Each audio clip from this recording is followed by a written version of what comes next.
Greetings, ladies and gents, and welcome to this latest episode of Tales from Outer Space, taken from the subreddit HFY. The links to all the stories will be down below, and as always, I hope that you enjoy. And if you do, please consider subscribing. Story number 1, The Impossible, Part 3, written by 3 ducks in a man suit. It took legendary French explorer Cécile Cordon 13 years to reach the star system that he would name after his daughter.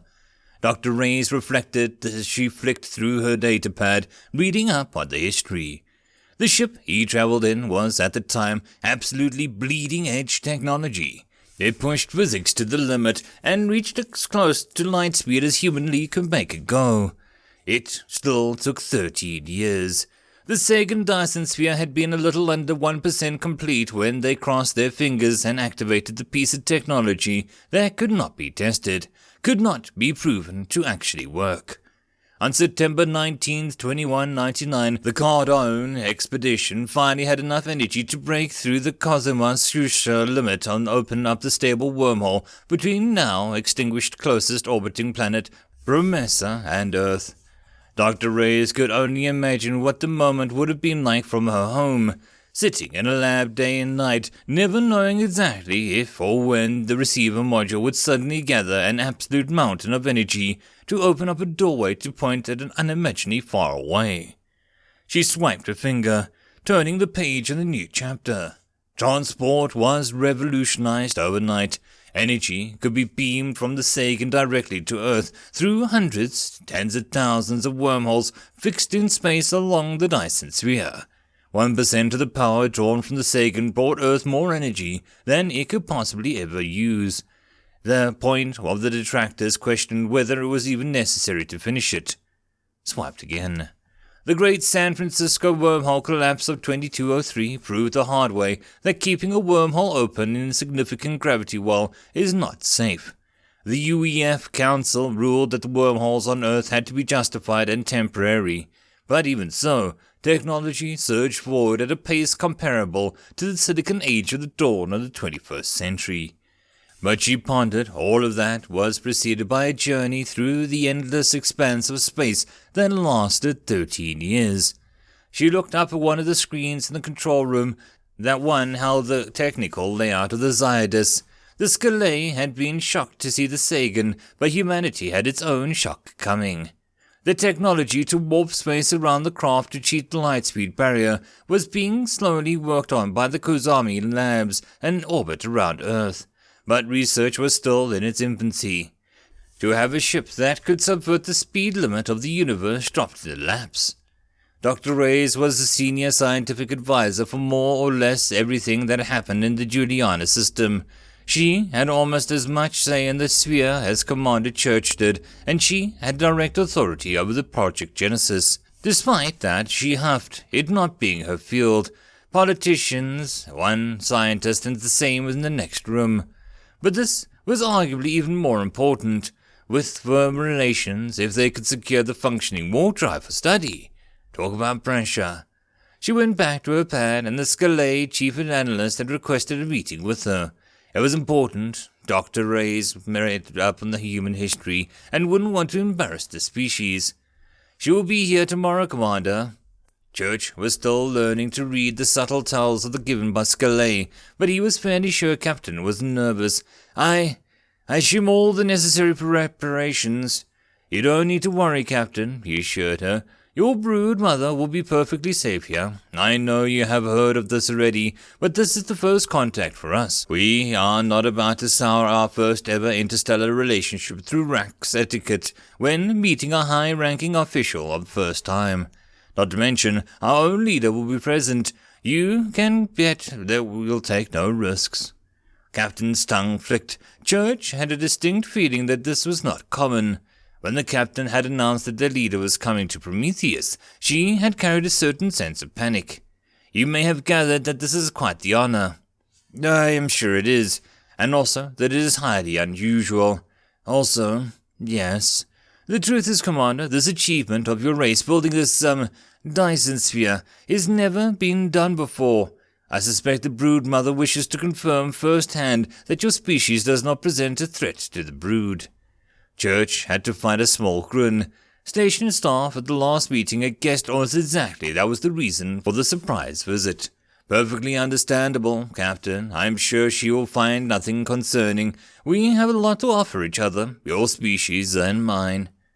I certainly hope so, Commander. I certainly do hope so. The ship carrying the Scalay Broodmother was much bigger than the Zyadus. It wasn't alone.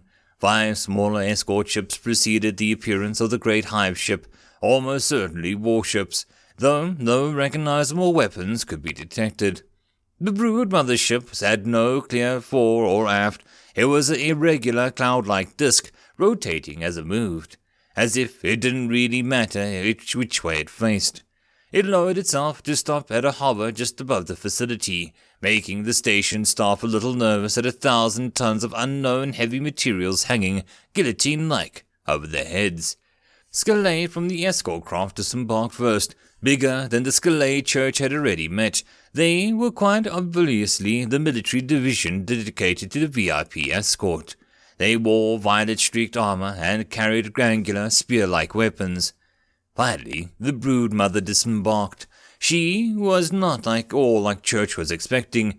The Premier of the UEC, along with Church and his senior staff, including most of the scientific personnel lined up behind Dr. Reyes, laid eyes upon what appeared, for all intents and purposes, to be a tall, slender human woman dressed in a flowing robe. As she approached, hand extended to shake, the staff could see the telltale signs of alien life. Slitted eyes, coloration patterns on her face that didn't look like makeup, a pair of small, delicate horns curving back from her ears. Welcome, Broodmother, to Prometheus Alpha. I am Premier Vice, representative of the United Earth Coalition. I trust that you are, I trust. The Broodmother smiled in an entirely human-like way as she gripped his hand. Your confusion is understandable, Madam Premier. My name is Broodmother Taurus. My true body remains on my ship. It is too large and too immobile to guide through the human-designed structures, so I am controlling this custom-grown drone for diplomatic purposes. She gestured with a free hand. Shall we retire indoors? We have more to discuss than you know. The captain was present, as was the chief analyst, Dr. Reyes, Commander Church, and Lieutenant Matthews, not to mention the Premier herself. Terraces on her guard were, by her order, standing just outside the room, flanking the door. First thing is first, I must explain a few things. The Broodmother took a seat at the table as if it had been moving in a human body her entire life. The science team especially noted that she seemed to slide much more naturally into the human customs than her subordinates. She wasn't even using the translators, speaking English like a native. There are many Broodmothers, she began, as one who exists at the edge of the Scalay territory. Mine is specifically exploration and diplomacy. I engage in and maintain relationships between my brood and the neighboring civilizations of the other species. Yes, there are others. She smiled as Dr. Reyes leaned forward in a seat, eyes shining. Normally, it would be a great deal longer before I made any form of personal contact with the newly discovered species, and normally you would be invited to come and see me instead of the other way around. However, circumstances make this different. I am afraid normal diplomatic relations must take a backseat this time, and I must act somewhat more recklessly. Church didn't need his burgeoning sense for the Scalay particularities to see the agitation clear on Taurus's face. She was wearing a human skin, and there was nothing more human than fidgeting nervously as she could see her features. You see, we Broodmothers each control our own sectors of space. We are the individual rulers of our own broods and engage in treaties, relationships, and open warfare with other Broodmothers, just as we do with alien civilizations. But that is about to change. She took a device from her pocket and placed it at the center of the conference table. There is a Grand Queen, a racial overlord who holds total power over trillions of Scalay in the universe. She activated the device and a purple-tinged hologram sprang into life on the table, displaying a three-dimensional map of the universe with a bluish blob at its center.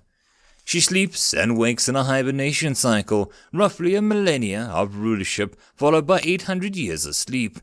During this time she is awake, her authority is unquestionable. We, the Broodmothers, are all her daughters, and she holds psychic dominance over us that we cannot disobey. The hologram had a bizarre-looking character at its edge, clearly some kind of alien script denoting exactly where there was on the map. Apologies, my techs were able to adjust the display for you and eyes, but didn't have time to adapt it properly for your writing system. This is the entire Scalia Empire approximately 50,000 years ago. The Grand Queen has at this point in time just ended a hibernation cycle. I will now play the time lapse of approximately 100 years per second. Watch carefully. A room of silent humans and Scalay watched with curious eyes as the blob in the center of the map that denoted the Empire started growing. Slowly at first, then more aggressively. Other, smaller blobs of various colors would spring up in the path, only to be swallowed by the growing Empire and cease to exist. Alien empires eaten alive in their infancy. For 10 seconds it grew faster and faster. Then all of a sudden it stopped. Rapidly it began to shrink. Now the Queen goes into hibernation. The Broodmothers are no longer under the control and given individuality again. Infighting breaks out. Territory is lost. 8 seconds for fractured Scalay Empire to shrink back to roughly what it was. Other civilizations rose up and vacated spots in the Empire left. Some of them bordered Scalay territory with one overcoming the other, a sign of successful diplomacy. Then, at about the 50th the side it had reached at its biggest, the shrinking stopped. Again, the blob grew, splashing color bordering the Empire were consumed as before. I will increase the time-lapse speed. Everyone watched. Increasingly grim, the Empire expanded and collapsed in a cycle, like the breathing of some gigantic animal that destroyed all around it with every upswing, and then tore itself to pieces on every exhalation. Church was an old hand at stellar distances. He could tell from the shape that depicted the stars and nebula on the map that the monolithic size of the breathing Scalay Empire. Even at the smallest, just before the Grand Queen awoke, the Empire dwarfed the largest civilizations to rise around it. And even the most successful civilizations didn't resist the expansion for any length of time. The hologram paused at the end of the shrinking cycle, slowing the Empire at its smallest, right before it began to expand again. And this is today. Silence. 1,000 questions buzzed in the skulls of the watchers, but the biggest one was not a question at all. The point Taurus was trying to get at and could not be clearer. Church could already see the next 1,000 years laid out before him. Another awakening, another growth cycle, where the Empire would expand to consume all that stood before it.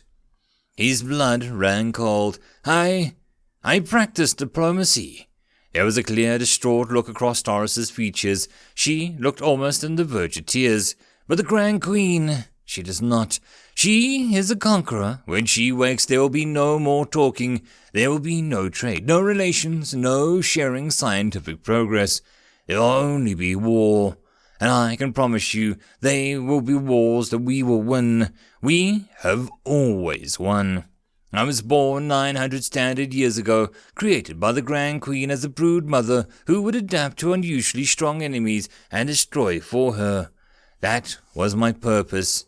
For a century I carried it out under her control. I directed my brood to fight and die. Thousands, millions, billions. The numbers didn't matter. I just made more, just as all my sisters did, until the force opposing us had been thoroughly annihilated.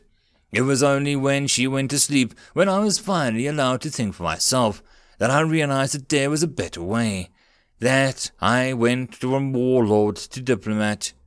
She actually was crying now. Tears ran down her face. No ugly bawling, just a dignified emotion.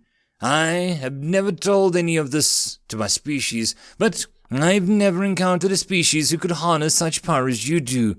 That is why I must ask you to take this chance. Please. She placed her hands on the table and leaned in, head slightly bowed. Clear desperation radiated from her plea. Destroy the Grand Queen. End of story. I hope that you enjoyed, and if you did, please consider subscribing. If you wish to support the author, there is a link to the original story, so pop over there and give him your support. If you wish to support this channel, however, there are a few ways to do so. The best and easiest would be to share this video with other people, as well as liking, subscribing, and leaving a comment. All of these things tell the algorithm that this channel is at least vaguely interesting, and that may share it with other people. If you wish to support the channel in some other manner, watching my other videos would also help tremendously. Or, if you really like, there is a link down below to leave a tip or to join the Patreon. Any and all support is very much appreciated. And I hope that you all have a good one until the next time, and I'll see you then. Cheers.